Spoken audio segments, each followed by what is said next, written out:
এই যে গাছের ভিডিওটা করছি সেটা হচ্ছে বাংলায় আমরা বলি থানকুনি পাতা, গটুকোলাও অনেকে বলে আদার ল্যাঙ্গুয়েজে। এটার উপকারিতা বলে শেষ করা যায় না। প্রথম কথা হচ্ছে এই থানকুনি পাতার রস কিন্তু পেটের ঘা বা ক্ষত সারাতে সাহায্য করে। আচ্ছা, এই পাতার রস আমার মাকে দেখেছি ছোটোবেলা থেকে, কিন্তু আমাদের ধুয়ে যেহেতু পাতার নিচে অনেক সময় ওমসের থাকে, তো সেই ক্ষেত্রে একটু গরম জলে, হালকা উষ্ণ গরম জলে ধুয়ে নিলে ভালো। পাতা যে কোনো পাতাই, আর বিশেষ করে বৃষ্টির পরে তো অবশ্যই। কিন্তু এই পাতার রস কিন্তু মেমোরি, আপনার স্মৃতিশক্তি বাড়াতে সাহায্য করে। মা কী করতো বা এখনও করে, ধুয়ে দেয়, ধুয়ে এটাকে ভালোভাবে বললাম যেরকম 3বার একটু উষ্ণ গরম জলে ধুয়ে নিয়ে যদি এটা রস খাওয়া যায়, স্মৃতিশক্তি বর্ধক অবশ্যই, এবং স্বাস্থ্য উন্নতি করে। যেমন পেটের রোগে, বিশেষ করে ভীষণ পেটের রোগে ভুগছেন তাদের কিন্তু এই পাতার রস, অনেকে রান্নাতেও দেয়, হালকা পাতলা ঝোলে ধুয়ে নিয়ে ঝোলে নামানোর আগে একটু হালকা ফ্রাই করে দিয়ে দেয়, অ্যাড করে দেয়।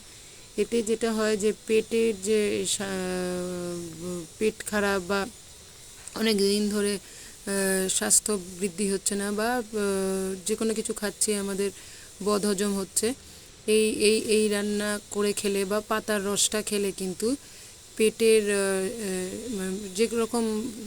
যেরকমই রোগ হোক সেগুলো কিন্তু অনেকটা নিরাময় করে। এই পাতার রস যেরকম বললাম স্মৃতিবর্ধক, এর পাতা আমাদের মেমোরিকে বুস্ট করে, পাওয়ারটাকে বুস্ট করে।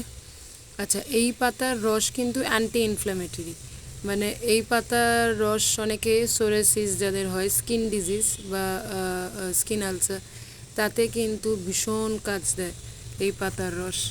তাই থানকুনি পাতার মতন অনেক উপকারিতা, এরকম ভেষজ গুণ অনেক অনেক গাছের আছে, এবং এই পাতার তো অবশ্যই। এবং আমার মা আমাকে একটা গল্প করে, ছোটোবেলায় আমার ঠাকুমার ভীষণভাবে প্রেশারের প্রবলেম ছিল। তো মা তখন অনেকই ছোটো বয়সে বিয়ে হয়েছে, তো মা এই পাতার রস খাওয়াতো, এবং একটা সময় এতটাই নিরাময় হয় যে একজন ডক্টর আঙ্কেল বলেছিল বা আমার পাপাকে যে চলুন তো গিয়ে আপনার মিসেসকে দেখে আসি এবং জিজ্ঞাসা করে আসি কী খাইয়েছেন কাকিমাকে। তো মা তখন বলে এই থানকুনি পাতার রস এতটাই উপকারী। তবে অবশ্যই ডক্টরের সঙ্গে কনসাল্ট করা উচিত যে কোনো কিছু খাওয়ার আগে ওষুধ হিসাবে। এইগুলো লোক প্রচলিত, এবং আমাদের ক্ষেত্রে অবশ্যই উপকার পেয়েছি। যে কোনো গ্যাস হচ্ছে বা উদরাময়, তাতেও কিন্তু ভীষণভাবে কাজ দেয়। খাওয়া বদহজম হলো বা অ্যাসিডিটি প্রবলেম হচ্ছে, সেই সময়ও কিন্তু এই পাতার মতন প্রকৃত বন্ধু কম আছে। এবং আবার বলি, যেহেতু যদি কোনো রোগ নিরাময়ের ক্ষেত্রে হয়, নিজের থেকে না করে ডক্টরের সঙ্গে কনসাল্ট করে নেওয়াটা বেটার।